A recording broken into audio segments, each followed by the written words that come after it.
오늘은 사람들이 예전부터 많이 관심을 가지고 있던 주제 중에 하나인데, 불교에서 영생을 얻는 방법이 무엇인가 라고 하는 주제를 가지고 이야기를 한번 해보도록 하겠습니다. 사람뿐만이 아니라 생명이 있는 모든 존재의 제1 관심사는 생존이에요. 생존. 그래서 이건 본능이죠. 저기 밖에 잠자리도 엄청 크네요. 아이고, 영생을 얻는 법을 듣고 싶은가 본데. 열면은 사람들이 난리가 나서 네. 가셨습니다. 네.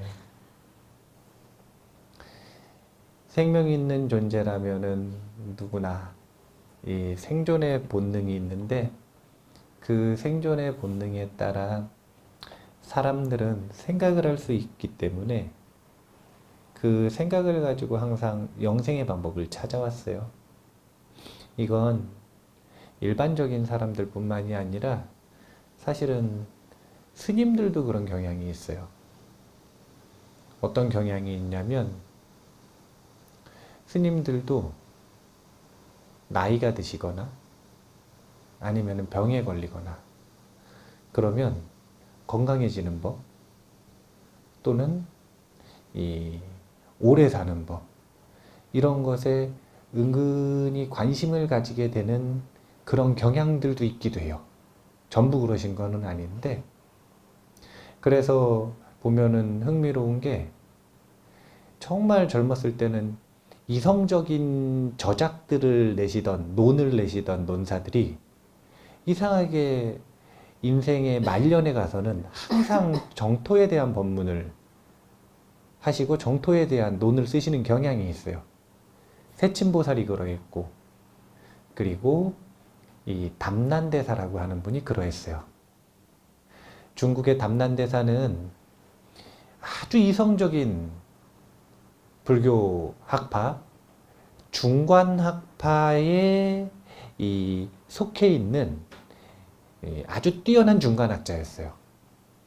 중관학이라고 하는 것은 중도, 연기를 이성을 통해서 논리와 논쟁을 통해서 체득할 수 있도록, 무아를 실제 이 선정 수행을 통한 직관을 통해서 얻는 것이 아니라 논리를 통해서 얻는 무아에 대한 알을 추구하는 그런 성향을 가지고 있는 학파가 중간학파인데, 중간학파는 정말 이성적이에요. 그리고 나중에 이제 불교학자 중에서 불교학을 공부하신다고 누가 그러면은 중간학을 공부하시는 분이 있으면 절대 말싸움하면 안 돼요. 중간학을 공부하시는 분하고는 절대로 말싸움을 이길 수가 없어요. 이길 수 없는 이유는 간단해요. 제일 먼저 부정하고 들어가는 건 자기 자신이기 때문에 그래요. 자기 자신의 논리, 자기 자신의 주장, 자기 자신의 존재에 대해서 가장 먼저 논파하고 들어가기 때문에 공격할 게 없어요. 아니, 무슨 주장을 세워놓고 이야기를 해야 거기서 허점을 찾든지 하는데, 자기 의견부터 일단 논파하고 들어가는 거예요. 그냥 다 깨버리겠다. 나를 포함한 모든 걸 전부 깨버리겠다. 이런 자세를 가지고 있는 게 중관학이기 때문에 얼마나 칼날같이 날카로운 이성을 가지고 있을지 한번 생각을 해보면 담난 스님의 성향을 알 수가 있는 거예요. 근데 그 담난 스님이 젊었을 때 그렇게 날카로운 이성을 가지고 있었는데, 나이가 좀 드시고 나서 병에 걸리셨어요. 병치레를 크게 하셨나 봐요. 그렇게 병치레를 크게 하고 나니까 관심사가 좀 바뀌셨는데, 뭘 찾기 시작했냐면 불로장생하는 방법을 찾기 시작하신 거예요. 불로장생하는 방법을 찾기 시작해서 사실은 찾다가 이제 어디 갔냐면은 저기 예를 들면 지리산에 아주 유명한 도사가 있는데 이 불로장생하는 양생법에 대해서 아주 뛰어난 사람이라는 거예요. 그래서 이제 이 신선도 도교의 가르침을 들으려고 가고 있는 거예요.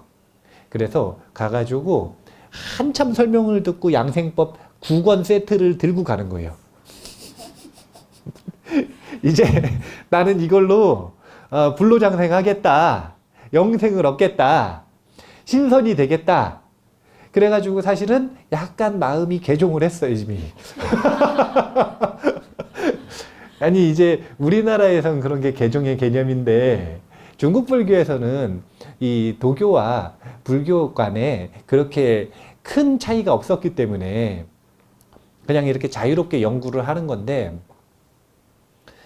양생법 9권 세트를 딱 들고 가는데 돌아가는 길에 이제 집에 가가지고 본인 살던 절에 가셔가지고 이 양생법 9권 세트를 가지고 내가 건강하게 되고 그 다음에 이 수명을 길게 하려고 딱 가는데 보리유지 스님이라고 하는 분을 만났어요.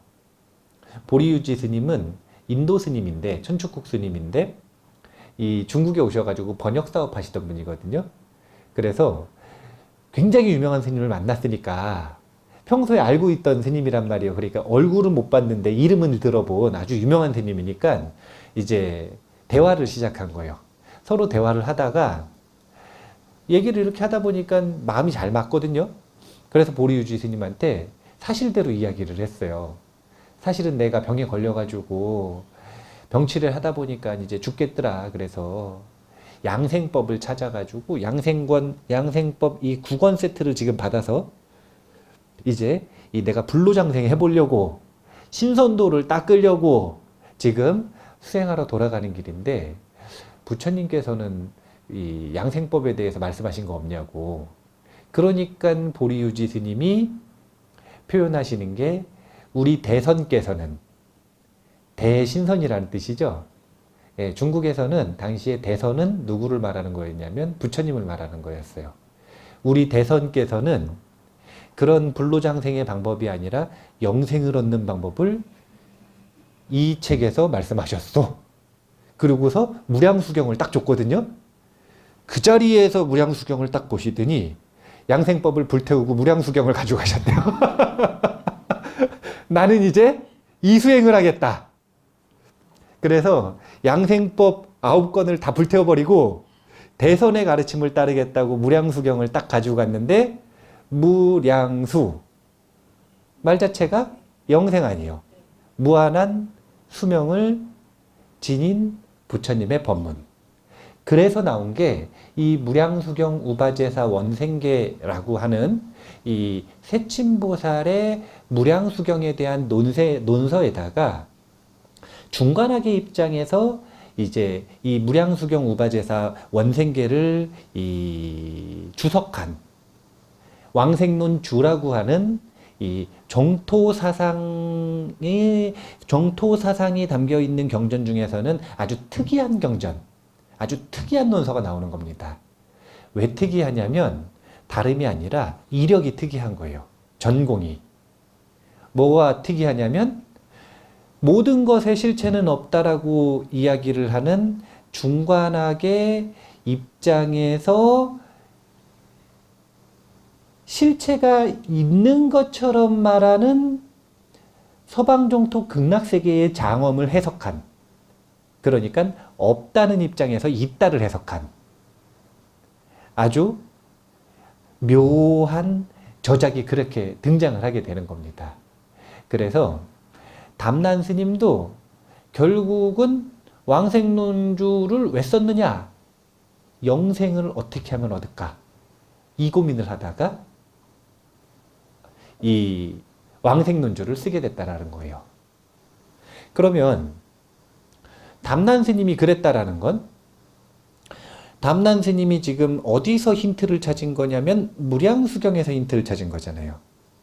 그러면은 무량수경에서의 무량수에 해당되는 법장비구는 어떤 사람인가 이걸 봐야 돼요. 이제 아미타불이라고 하는 분이 있는데 이 아미타불 할 때 아미타는 무량이라는 뜻이에요. 그리고 아미타불은 이름이 둘입니다. 아미타바, 아미타유스. 뒤에 전미어가 뭐가 붙느냐에 따라 명칭이 달라지는 건데 아미타바 이러면 무량광, 아미타유스 하면 무량수가 되는 거예요. 그러니까 아미타불의 대포명호가 둘이라는 건 아미타불은 아주 뛰어난 두 가지 특징이 있었다라는 거예요. 첫 번째는 무량한 지혜광명을 가지고 있었고 두 번째는 무량한 수명을 지니고 있었다라는 거예요. 그런데 잘 생각을 해보셔야 되는 게 석가모니 부처님은 무량광과 무량수가 없었을까요? 석가모니 부처님은요? 있지 않았을까요? 모든 부처님은 무량광과 무량수를 가지고 있잖아요. 그런데 왜 아미타불한테만 그 명호를 따로 붙였을까요? 다른 이유가 아니라 본인 세계에 태어나는, 본인이 창조한 극락세계에 태어나는 모든 존재들에게 공통으로 무량광과 무량수의 권리를 줬기 때문에 그래요. 본인 세계에 태어나는 모든 존재에게는 기본 권리로 사람이 눈 두 짝과 콧구멍 두 짝이 있듯이 그냥 태어나면 눈 두 짝, 그리고 콧구멍 두 개가 있는 게 너무 당연하잖아요. 이것처럼 무량광과 무량수를 본인의 나라에 태어나는 모든 존재들에게 줬기 때문에 이렇게 무량광과 무량수를 완벽하게 대중화한 부처님은 없는 거예요. 그러니까 아미타불에게 아주 특별하게 무량광과 무량수라고 하는 명호를 본인의 명칭으로 준 겁니다. 그런데 이 무량광이자 무량수인 아미타불이 극락세계를 만들어가는 과정 속에서 그 인연담을 보면 목적을 알 수 있게 돼요. 왜 무량수불이 극락세계를 만들었는가, 이걸 봐야, 그래야 어떻게 하면 영생을 얻을 수 있을 것인가, 이걸 알 수가 있는 거예요. 담난대사가 무량수경을 쭉 읽으면서 그런 내용들을 파악을 했겠죠. 그러니까 우리도 파악을 해봐야 돼요. 무량수불은, 무량광불은, 아미타불은 본래 한나라의 왕이었대요. 한나라의 국왕이었대요.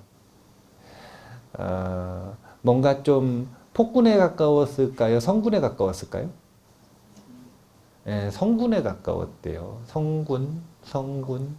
얼마나 성군이냐면 남녀노소 할 것 없이 국왕을 만날 수 있었고요. 그리고 만나서 하는 부탁은 전부 들어줬답니다.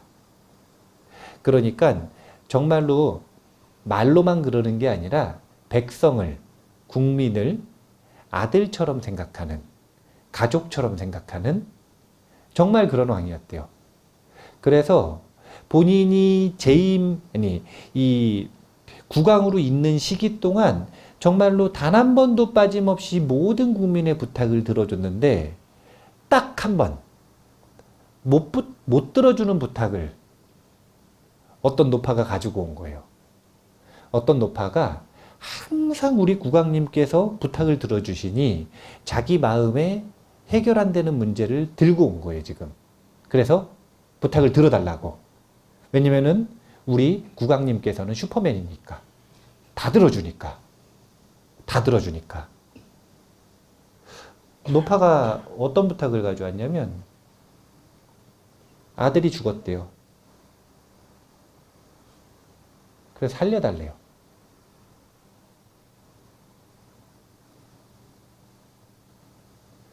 국왕이 난감한 거예요.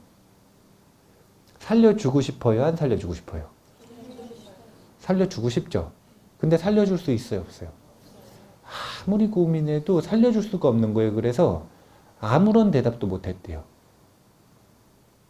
뭐라고 대답을 해야 되는데 아무런 대답도 못했대요. 그러니까 노파가 그냥 갔답니다. 그날부터 충격에 빠져가지고 한 일주일을 알아 누워 있는 거예요. 어떻게 하면 저 아들을 구해줄 수 있을까? 그런데 일주일 뒤에 노파가 다시 왔어요. 다시 와서 하는 이야기가 제가 국왕님께 너무 무리한 부탁을 한 것 같다고, 살려주시는 건 됐으니 어디 태어났는지라도 좀 알려달라고. 자, 살려달라는 게 쉬워요? 아니면 어디 태어났는지 알려달라는 게 쉬워요?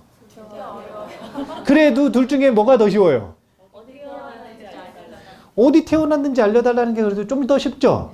네, 그러니까 노파는 나름대로 고민해서 가져온 답이에요. 그런데 국왕이 또 아무런 대답도 못하고 가만히 있는 거예요. 아무리 생각해도 어디 태어났는지 모르겠는 거예요. 그래서 국왕이 자신이 아무리 부와 명예와 세간의 지혜를 가지고 있어도 해결하지 못하는 문제가 있다는 걸 알게 된 거예요.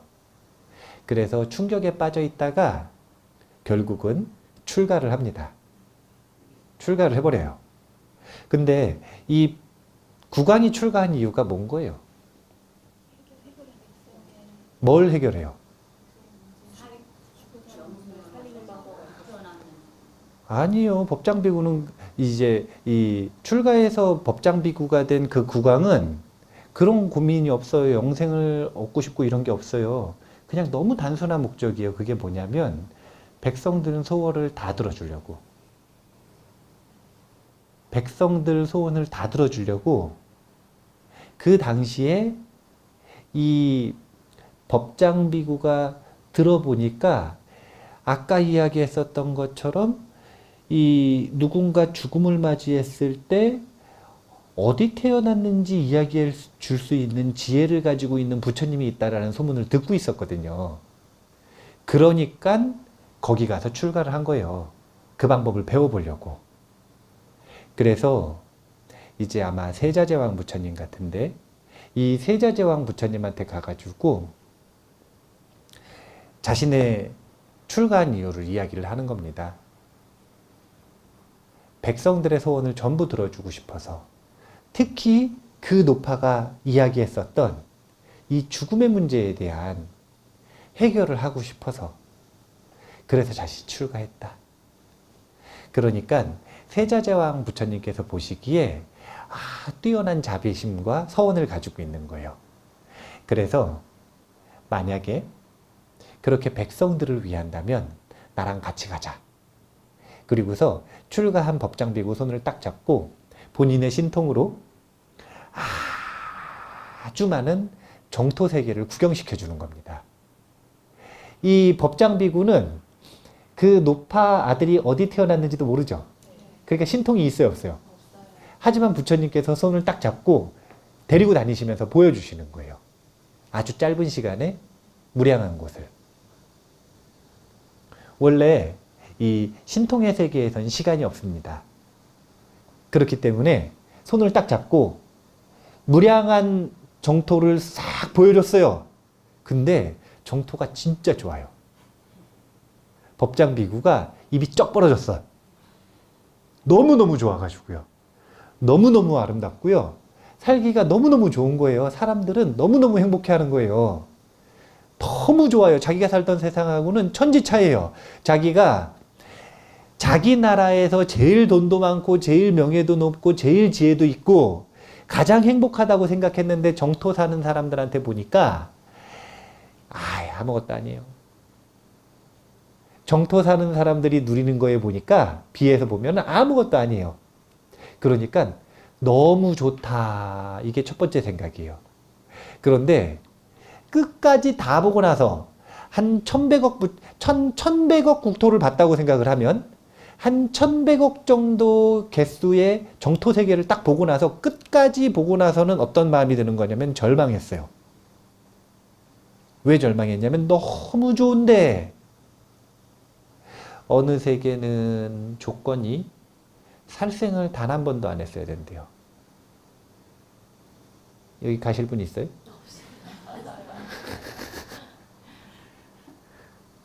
어떤 세계는 주지 않은 물건을 단 한 번도 안 훔쳤어야 된대요. 어떤 세계는 삿된 음행을 한 번도 안 했어야 되고요. 어떤 세계는 거짓말 한 번도 안 했어야 되고요. 어떤 세계는 취하는 거 단 한 번도 안 마셔봤어야 되는 거예요. 조건이 제일 낮은데, 문턱이 제일 낮은 데가 이 5가지 계율 중에 하나 정도 걸려있고, 다른 데 보통은 2, 3개씩 다 걸려있거나 5개 다 지켰어야 되는 거예요. 1100억 국토를 다 보고 나서 법장비구의 소감은 뭐냐면, 좋은데 내 백성은 들어갈 곳이 하나도 없구나. 이 마음이었어요. 너무 좋은데 본인이 본인 백성 어떻게 사는지 봤잖아요. 단 한 명도 정토에 들어가지 못하겠구나. 그래서 절망한 거예요. 너무 좋은데.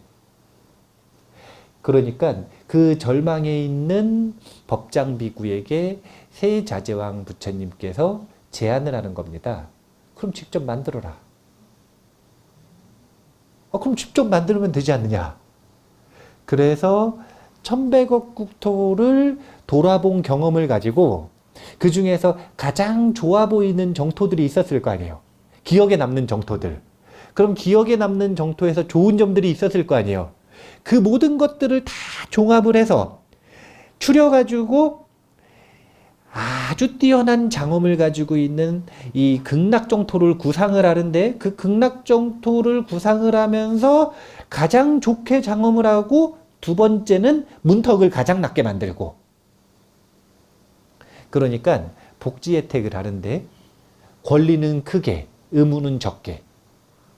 이러려면 그 복지를 베푸는 사람의 자산이 많아야 돼, 적어야 돼요? 그래야 의무는 적고 권리는 많이 베풀 수가 있죠. 예. 그러니까 48대 원이라고 하는 설계도를 딱 만들어 놓고 거의 무량겁에 가까운 세월을 극락세계를 만들려고 노력을 하는 겁니다. 석가모니 부처님은 겨우 3아승직업 10대겁 수행하셔가지고 깨달음을 얻으셨다 그러죠. 부처님이 되셨다 그러죠. 예, 이건 겨우예요.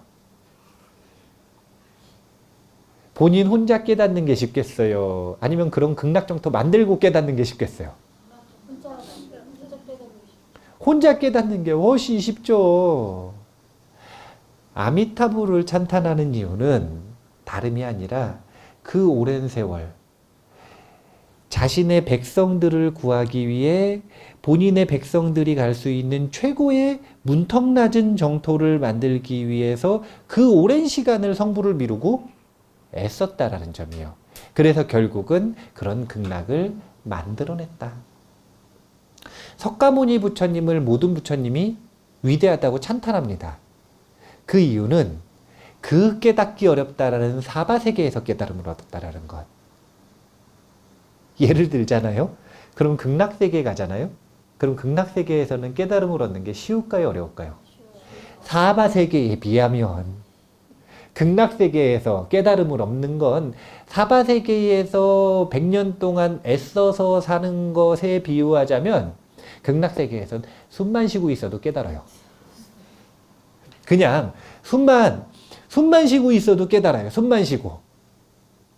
얼마나 쉬운데요. 그러니까 사바세계에서 깨달음을 얻는 건 정말 어려운 거예요. 정말 어려운 거예요. 그래서 그 어려운 난행을 성공했기 때문에 석가모니 부처님을 위대하다고 찬탄하는 것이고, 아미타불을 찬탄하는 건 다른 게 아니라 그 위대한 정토를 만들기 위해 그 오랜 세월 애써서 수행하셔서 이 정토를 만들어냈기 때문에 아미타불을 뛰어나다고 하는 겁니다. 아까 이야기했었던 무량광화, 무량수, 본래는 모든 부처님들이 공통으로 누리는 공덕이에요. 근데 그것을 깨닫지 못한 본인의 백성들에게도 대중화했다라는 것. 평등하게 나눠줬다라는 것. 그러려면 정말로 얼마나 애를 써야 되는지 한번 잘 생각해 봐야 돼요. 그래서 찬탄하는 거예요. 극락세계는 쉽게 말하면 신상정토입니다. 정토 하나 만드는데 오래 걸릴 거 아니에요. 예. 그러면 정토가 무슨 뭐 공장에서 찍혀 나오듯이 매년 신상품이 나오겠어요? 매 건마다 신상품이 나오겠어요? 안 나와요. 정토가 무량한 세월 동안 100천만억 개나 쌓여 있는 거란 말이에요. 근데 그 중에서 가장 신상품에 가까운 게 극락세계예요. 극락세계. 그러니까 항상 새로운 제품이 나오면 그 전 제품의 가장 좋은 점들은 그대로 유지하고 또는 발전시키고 안 좋았었던 단점들은 해결해서 나오죠. 예, 그러니까 극락정토가 정토 중에서도 인기가 제일 많은 거예요. 극락정토가 정토 중에서도 인기가 제일 많은 거예요.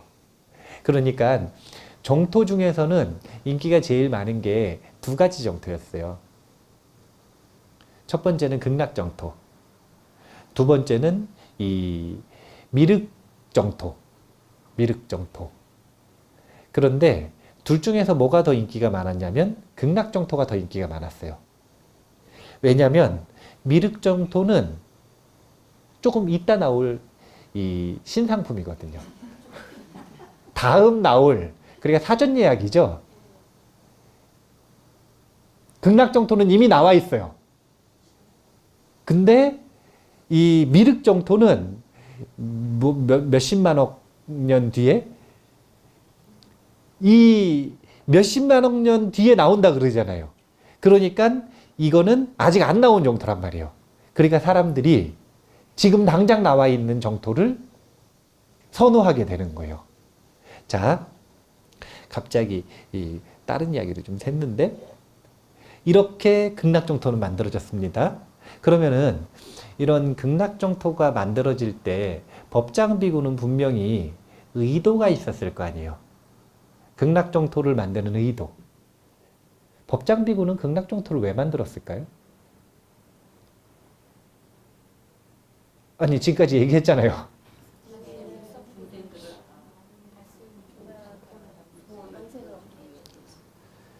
백성들을 영생을 얻게 하기 위해서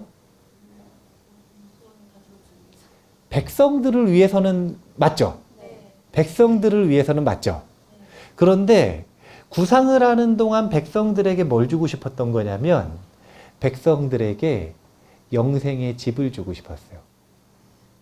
그래서 극락정토에서의 가장 유명한 장엄, 랜드마크가 뭐냐면요. 극락정토에서의 랜드마크가 있어요. 극락정토 하면 딱 생각나는 거. 그게 뭐냐면 구품연화대예요. 구품연화대. 근기 따라 나눠져 있는 구품의 연꽃 집. 극락에 태어나는 사람들은 연꽃 속에서 태어나거든요. 그리고 연꽃 속에서 살아요. 밖에 나가서 놀다가 쉬어야 될 때 연꽃 속에 들어가서 쉬는 거예요. 그러니까 이게 뭐냐면 집이죠. 예, 구품연화대. 이게 극락세계의 랜드마크예요. 그러면 그렇게 중요한 걸 만든 건 의도를 충족시키기 위해서 만들었을 거 아니에요. 집을 하나씩 다 주고 싶은데 극락세계에다가 내 백성들 다 초대할 수 있는, 그러니까 법장비구일 때는 분명히 내 백성이라고 염두에 두고 있는 게 누구였을 거냐면 처음에는 자기 원래 나라의 백성들이었겠죠. 그런데 수행을 하다 보니까 일체중생이 백성이 돼버린 거예요. 이분에게는. 수행을 하다 보니까 자비심이 커지다 보니까 자비심이 커지니까 일체중생이 내 백성이 되는 겁니다. 그러니까 일체중생에게 집을 하나씩 주고 싶은 거예요. 극락세계에다가. 연꽃집. 그래서 이 연꽃집이 랜드마크가 된 거예요. 그런데 사람들이 흔히 착각을 하기를 구품연화대라 그러니까 아파트인 줄 알아요. 구품연화대라 그러니까 하품하생, 하품중생, 하품상생, 중품하생, 중품중생, 중품상생, 상품하생, 상품중생, 상품상생 해가지고 9층짜리 아파트인 줄 아는데 그렇지 않아요.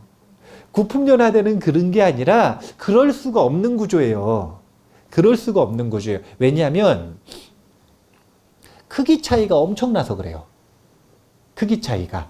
자, 예를 들자면 하품, 하생의 이 집, 원룸이 얼마나다라고 생각을 할 수가 있냐면 예를 들어서 한 160 정도 되는 키를 가지고 있는 사람의 이 딱 들어가면 이렇게 감싸 안아지는 정도의 원룸이라고 생각을 해보세요. 그럼 이게 하품 하생이란 말이에요. 하품 하생의 연꽃방 크기가 그 정도예요. 그런데 중품 중생 정도만 돼도요. 이 연꽃 크기가 어느 정도 된다 그러냐면은 한반도 남한 정도 크기 정도 된대요. 한반도 남한 정도 크기가 된대요. 그러면 아파트면은 작은 게 큰 거를 그것도 160짜리 작은 게 한반도를 짊어지고 있어야 되는 거 아니에요. 위로 갈수록 점점 커져요. 방 크기가 왜 이렇게 커질까요? 자, 160짜리 사람이 한반도 남한 크기를 누리고 살라고 방이 커지는 걸까요?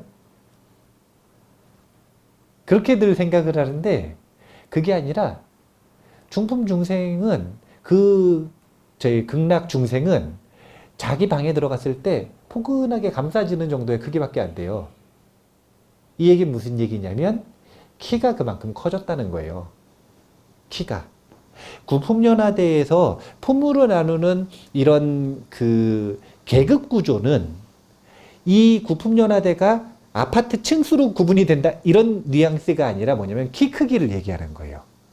키 크기. 그래서 사실은 구품연화대는 이렇게 한 곳에 모여있는 빌딩 형태가 아니라 오히려 어떤 느낌이냐면 극락 전체에 퍼져 있는 연꽃밭의 형태인 거예요. 연꽃밭. 근데 그 연꽃의 크기가 전부 다 다른 거죠. 그리고 하품은 좀 하품끼리 모여 사는 경향이 있고 중품은 중품끼리 모여 사는 경향이 있고 상품은 상품끼리 모여 사는 경향이 있는 거예요. 왜 그럴 수밖에 없냐면 자, 한번 봐보세요. 우리가 지금 키가 한 160 된다고 생각해 보세요. 한반도 남한 전체를 볼 수 있나요? 왜 못 봐요? 작아서. 왜 자기들끼리 모여 살 수밖에 없냐면 보는 세계의 스케일 자체가 틀린 거예요. 하품은 중품이 사는 세계를 못 보는 거예요. 왜냐면 너무 크니까. 중품은 상품이 사는 세계를 못 보는 거예요. 상품은 상품 상생에서 아미타불을 칭견하고 태어난 극락보살들이 사는 세계를 못 보는 거예요. 왜냐하면 스케일이 틀리니까. 크기가 틀리니까. 이게 얼마나 큰 차이가 있냐면요. 이제 저 극락 추천서에 보면은 원심이가 극락에 태어났단 말이에요.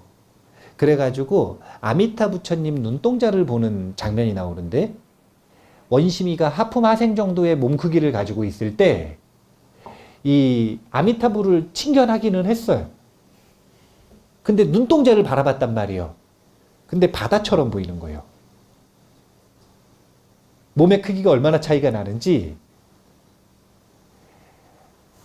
원심이가 관세음보살 위실력으로 아미타불 눈동자를 봤는데 바다처럼 보이는 거예요. 그럼 그 바다가 아미타불 눈동자의 일부라는 걸 알아요, 몰라요? 그럼 보는 거예요, 못 보는 거예요? 이런 차이가 있기 때문에 각자 모여 사는 것 같이 느껴지는 거예요. 자, 이 이야기를 왜 하냐면 오늘 주제가 영생하는 방법 아니에요. 지금까지 극락에서 영생이라고 하는 개념이 어떻게 만들어지는가, 무량수라고 하는 개념이 어떻게 만들어지는가에 대한 이야기를 한 거고, 그 이야기 속에서 극락세계의 랜드마크가 뭐라 그랬냐면 구품연화대라 그랬잖아요. 그러면 이 구품연화대 속에 원룸 하나 만드는 방법이 있을 거 아니에요. 그 방법이 바로 영생을 얻는 방법이 되는 거예요. 이게 무슨 얘기냐면, 자, 원심이가 극락세계를 놀러 갔단 말이에요. 관세음보살 따라. 그래가지고 하품 하생들이 모여 사는 곳에 갔어요. 그런데 거기 보면 연꽃이 쫙 있는 거예요. 그래가지고 극락세계에 낮과 밤이 없어요. 왜냐면 무량광이기 때문에 항상 밝아요. 그래서 우리처럼 해지면 자는 거 아니에요. 거기는 피곤하면 연꽃 속에 들어가 자는 거예요. 아직 하품하생은 살아있을 때 습관이 아주 강하기 때문에 중간에 피곤한 거예요. 해가 안 졌는데도. 아무리 놀아도 중간에 어느 시점이 되면 피곤한 거예요. 그럼 어떻게 해야 되냐면 들어가서 자야 되는 거예요. 그러면은 딱 들어가가지고 각자 연꽃 속으로 원룸으로 들어가서 이 연꽃 봉우리가 이렇게 감싸진단 말이에요. 그러면 자는 거예요. 그러다가 연꽃이 딱 피면 나와서 또 노는 거예요. 하품하생은 수행 보통 안 한대요. 보통 논대요. 하품하생은 한 중푼쯤만 가도 사람들이 보통 뭐 하냐면 염불하거나 자선하거나 이러는데, 하품들은, 그 중에서도 하품 하생들은 사람들이랑 비슷해. 예. 공부하자 그러면 별로 안 좋아하고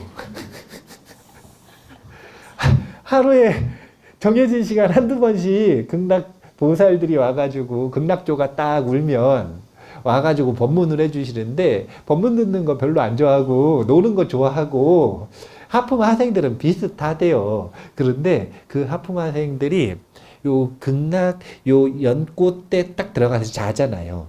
그런데 그러면은 예를 들어서 숫자를 좀 줄여야 이제 이해하기가 쉬우니까 하품하생 100명이 있다고 쳐보죠. 그 마을에 하품하생 중생 100명이 있어요. 그러면 방이 몇 개 있어야 돼요? 100개 있을까요? 150개 있을까요? 몇 개가 있어야 논리적으로 맞아요? 100개 있어야 맞죠? 근데 빈집이 많답니다. 극락세계에 빈집이 많대요. 예? 빈집이 많대요. 극락세계는 방이 남아 돈대요. 자, 우리 사는 세계에는 방이 남아 돌아요? 모자라요? 남아 돌죠. 남아 도는데 내가 살 집이 없을 뿐이지. 빈집은 많은데 내가 살 집이 없을 뿐이죠. 극락세계도 비슷한 거예요. 극락세계도 비슷한 거예요. 근데 다른 점은 집은 남아 도는데 내가 살 집은 있어요. 왜냐면 다 1인 1가구 1주택 줬기 때문에. 1가구 1주택이 아니지, 거기는 1인 1주택이에요. 1인 1주택을 다 줬기 때문에 공급은 다 줬어요. 그런데 남아있대요. 이 남아있는 건 도대체 뭘까요? 그래가지고 원심이가 궁금해서 그걸 계속 봤어요. 그랬더니 어떤 집은 싱싱하고 어떤 집은 시들고 있대요. 연꽃이잖아요. 그러니까 어떤 집은 싱싱한데 주인 없는 집인데 어떤 집은 시들고 있어요. 그래서 어떤 집은 아예 시들어 버렸어요. 남아있는 집이 어떤 집은 싱싱하고 어떤 집은 시들고 있고 어떤 집은 아예 시들었어요. 그런 집들이, 빈집들이 널려 있더래요. 이 집은 도대체 어떤 역할일까요? 예? 현수 스님은 극락에 태어나고 싶어요? 그러면 연불해요? 그럼 현수 스님 집이에요. 태어나고 싶어서 계약을 했는데 아직 안 온 사람들 있죠. 미입주자들. 미입주자들 집. 미입주자들 집이 그렇게 많대요. 그런데 차이가 어떤 집은 점점 싱싱해서 커지고 있고 어떤 집은 시들고 있고 어떤 집은 시든 거예요. 극락정토에 대해서 듣잖아요. 조금이라도 생각이 있는 사람은 극락정토에 태어나고 싶은 마음이 안 들 수가 없어요. 심지어는 제가 저기 다른 종교 이 라디오 방송 가가지고 부처님 오신 날 특집 녹음을 한 적이 있어요. 근데 거기 있던 아나운서가 역시 그 종교인데 이 부처님 오신 날을 맞이해가지고 부처님 오신 날이 아니라 그때 크리스마스였나? 크리스마스 특집이었나? 부처님 오신 날 특집이었나? 불교에서는 극락세계가 어떤지에 대해서 얘기를 좀 해달래요. 그래서 제가 얘기를 쭉 해줬거든요. 그런 데가 있었네요. 아나운서가 진짜로 이게 방송용이 아니라 얼굴이 깜짝 놀라가지고 그런 데가 있었네요. 아니 그렇게 좋은 데가 있니에요. 그렇게 쉽게 갈 수 있는 데가 있니에요. 자기도 가고 싶대요. 굉장히 위험한 발언이었어요. 그 방송에서는. 방송국의 성격이나 여러 가지를 볼 때 굉장히 위험한 발언인데 그렇게 좋은 데가 있니에요. 아니 극락에 대해서 들어만 봐도 그렇게 좋은 곳이 있을 수가 없고 그렇게 태어나고 싶은 마음이 일어나게 만드는 곳이 없단 말이에요. 그러면 딱 듣자마자 극락에 태어나고 싶어하는 마음을 가지고 나무아미탑을 하면 되는구나 라는 마음을 딱 가지고 태어나고 싶은 마음이 딱 생길 수 있어요, 없어요? 있죠. 이게 뭐냐면 입주 계약이라 곧바로 연꽃에 씨앗이 심어지는 겁니다. 그러면은 보통 어떻냐면 한두 번 하루 이틀 연불하면 된다 그러니까 해요, 안 해요? 긴 사람은 일주일 해요, 안 해요? 하죠. 이 더 긴 사람은 100일 정도 해요, 안 해요? 하죠. 그러면은 연꽃이 슬쩍 피는 거예요. 그랬다가 한 100일쯤 하고 나면 그 다음부터 해요, 안 해요? 그럼 이제 시들기 시작하는 거예요. 이제 시들기 시작하는 거예요. 그래서 이미 시든 데는 냉담자로 분류된 거예요. 이미 시든 데는 냉담자로 분류돼서 새로 심어야 돼요. 새로 심어야 돼요. 그러니까 거기 지금 미입주된 이 연꽃집 같은 경우에는 뭐냐면 아직 이 생에서 삶을 살고 있는데 그 세계가 이 세계일 수도 있고 타방의 인간 세계일 수도 있고 극락세계는 요 지금 우리가 사는 요 남선부주 세계에서만 갈 수 있는 곳이 아니에요. 어디서든 갈 수 있는 곳이에요. 그래서 누가 어떤 모습으로 올지 알 수 없어요. 그런데 그 미입주된 집은 도대체 무슨 용도냐? 아직 삶을 살고 있는데 죽으면 오고 싶다라고 이 신심을 일으켜가지고 그 신심에 걸맞는 수행을 하고 있는 사람들 집이에요. 그렇다면 하품 하생에만 미입주된 집이 있을까요? 중품 상생에도 미입주된 집이 있을까요? 상품 상생에는요? 전부 있어요. 전부 있어요. 왜냐하면 하품은 뭘로 태어나는 곳이 하품이냐면 연불의 공덕으로 태어나는 곳이 하품이에요. 자, 제가 지금부터 이제 불교에서 이야기하는 영생의 방법을 알려드리는 거예요. 불교에서 이야기하는 영생의 방법은 두 가지가 있는데 그 중에 한 가지만 얘기를 해드리는 거예요. 그게 뭐냐면 극락이라고 하는 곳에 의지해서 영생을 얻는 법.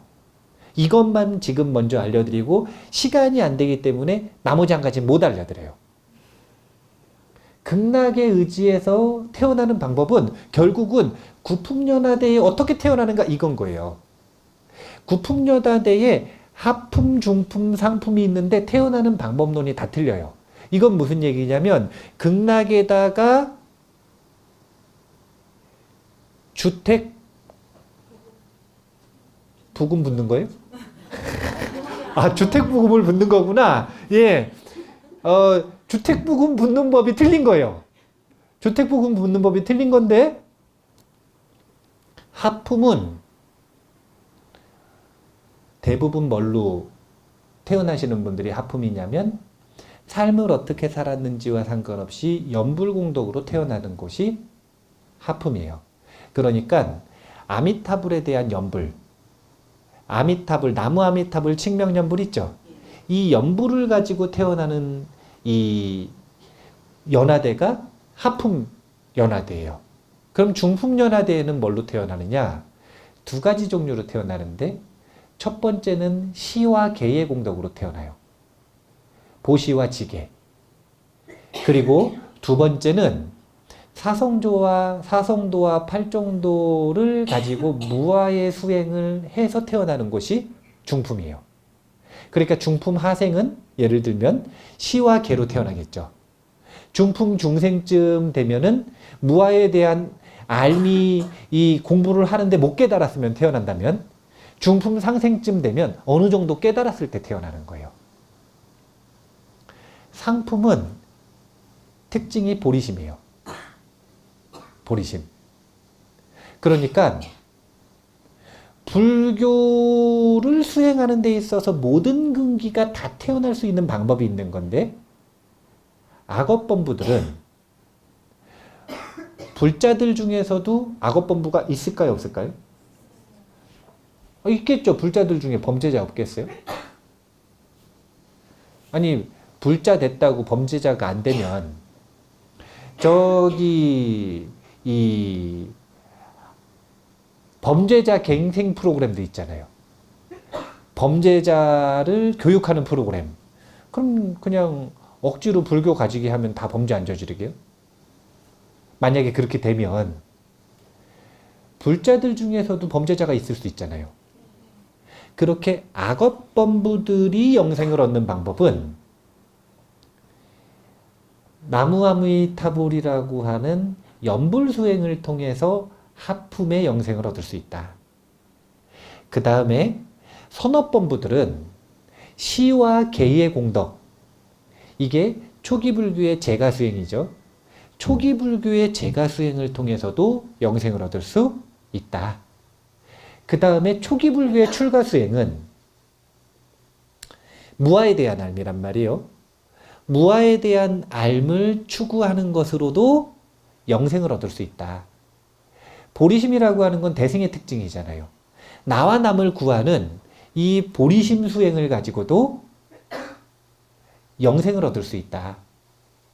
그러면 지금 보면은 수행 방법들은 전부 차이가 나죠.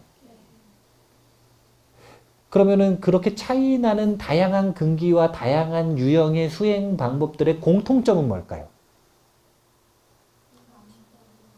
네?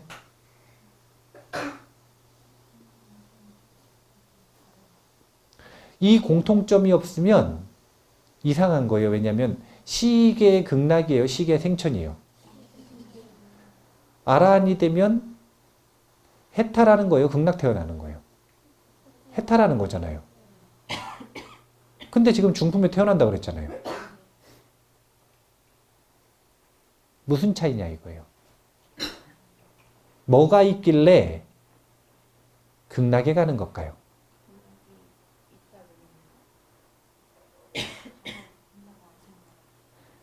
그게 바로 원심이에요.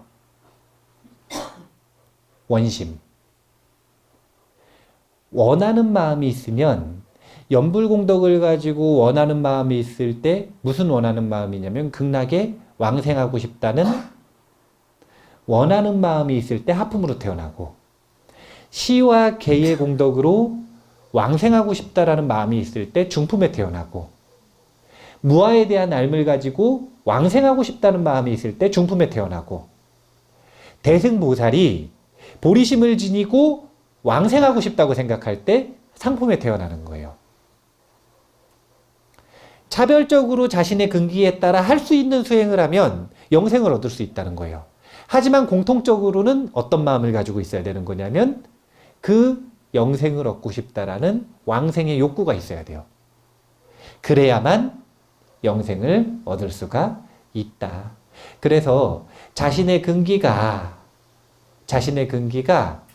하품에 태어날 연불할 근기든 중품에 태어날 시, 계와 무아의 수행을 할 근기든 아니면 보리심을 일으켜서 완성해 나가는 상품의 근기든 상관없이 극락에 태어나서 영생을 얻고 싶으면 어떻게 해야 되는 거냐면 원심이 있어야 되는 거예요. 그래서 극락정토에 대한 알을 배울 때 항상 가장 중요하게 오랫동안 시간을 투자해서 공부하는 게 뭐냐면 바로 장엄에 대한 거예요. 극락은 어떤 장엄을 가지고 있고 어떤 이익을 가지고 있고 어떤 세계고 우리가 어떤 수행을 거기서 할 수 있는지에 대해서 계속 듣는 이유는 듣고 알아야 극락에 태어나고 싶다라는 마음이 일어나니까. 이게 바로 모든 근기를 꿰뚫는 영생의 핵심이니까. 시간이 5분 남았네요. 극락에 의지하지 않고도 태어나는 법도 알려드릴까요? 네. 극락에 의지하지 않고도 태어나는 법을 아시려면 영생이 뭔 줄 아셔야 돼요. 영생은 시간과 관련이 있죠. 불교에서는 시간을 나눌 때 3세로 나눕니다. 3세. 3세는 과거와 현재와 미래죠. 이거를 조금 더 세분화해서 나눌 때는 9세로 나눠요. 과거에도 과거가 있었고, 과거에도 현재가 있었고, 과거에도 미래가 있었겠죠. 미래에도 과거, 현재, 미래가 있었겠죠. 현재에도 과거, 현재, 미래가 있었겠죠. 그렇게 9세로 나누는 거예요. 근데 아무리 세분화해서 나눠도 사실은 9세를 또 27세로 나눌 수 있어요, 없어요? 이렇게 하면 무한세로 나눌 수 있어요, 없어요? 근데 아무리 나눠봐야 결국은 시간이 있다는 거예요, 없다는 거예요? 있다는 착각이잖아요. 있으니까 나누는 거 아니에요? 있으니까 계속 나누는 거죠. 시간 단위를 아무리 쪼개봐야 있으니까 계속 나누는 거 아니에요? 있으니까. 그럼 가장 작은 시간 단위를 찾는다는 것 자체가 결국은 시간이 있다는 전제잖아요. 그래서 시간이 있다는 전제에서 시간을 나눌 때는 9세. 시간이 있다는 전제를 포섭하면서 시간이 환상이라고 하는 걸 이야기할 때는 10세로 나누는 겁니다. 10세. 10세로 나눌 때의 나머지 1세는 뭐냐면 바로 일념이에요. 9세 더하기 일념. 이 일념이라고 하는 건 뭐냐면 사띠가 있는 일념. 깨어있는 그 일념. 깨어있는 일념 속에서는 시간이 환상이라는 거예요. 그래서 불교에서는 시간을 표현할 때 10세로 표현을 하는데 그 10세는 세간의 약속 속에서는 분명히 시간은 있잖아요. 그러니까 9세로 자세하게 표현하는 거예요. 더 이상 하지 말자 이거예요. 27세 가지 말고 81세 가지 말고 자꾸 점점 나눠가지고 무한세까지 가지 말자 이거예요. 그냥 9세에서 끝내자 이거예요. 어차피 과거, 현재, 미래 상식이고 그거 3 곱해가지고 세분화했으면 됐다 이거예요.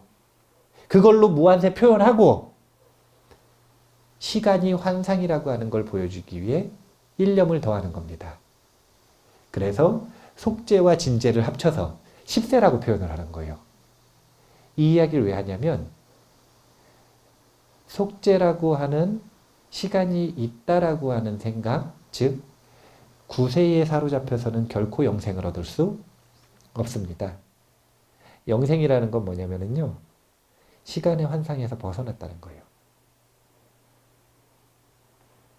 그래서 극락세계에 태어나면 무량수인 이유가 시간의 환상을 만드는 지금 우리 인간 세계에서의 가장 큰 근거가 뭐예요?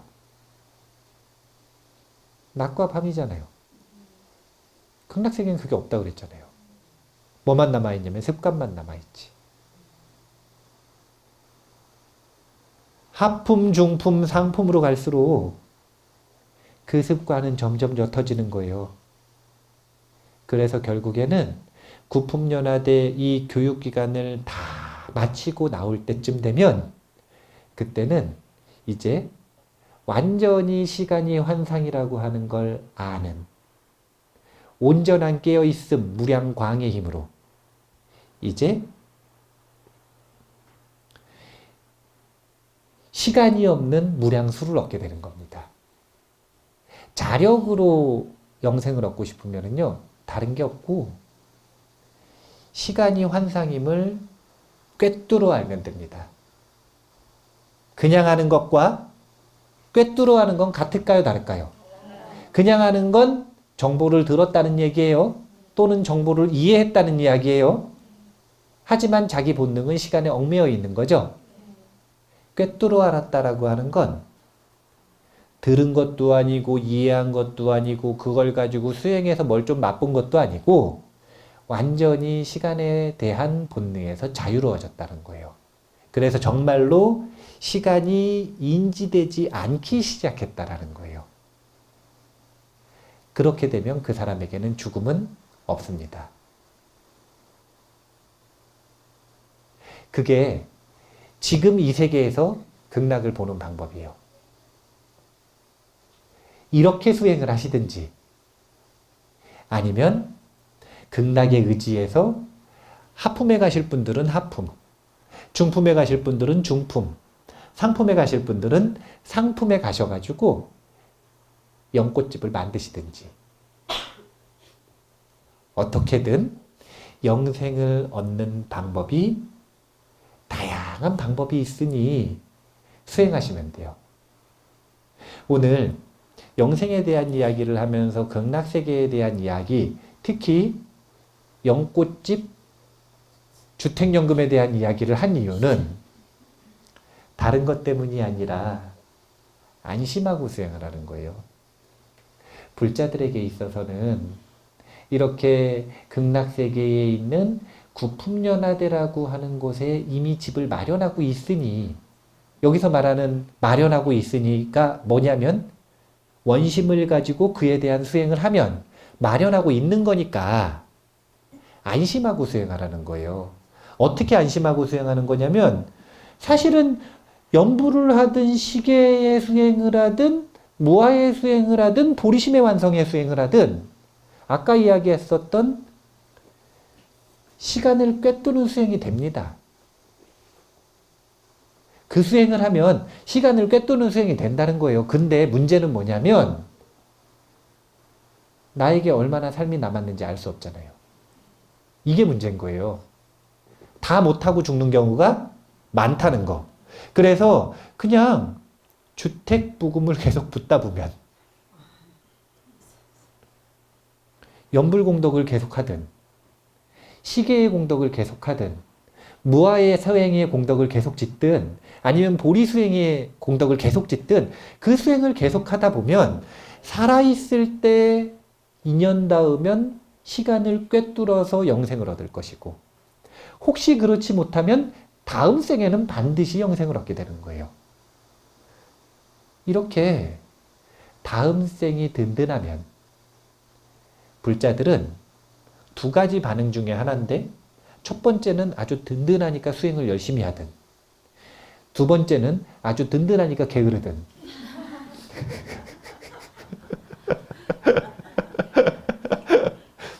그래서 제가 무슨 얘기를 해드리냐면, 그렇게 게으르면 시들어 버린다.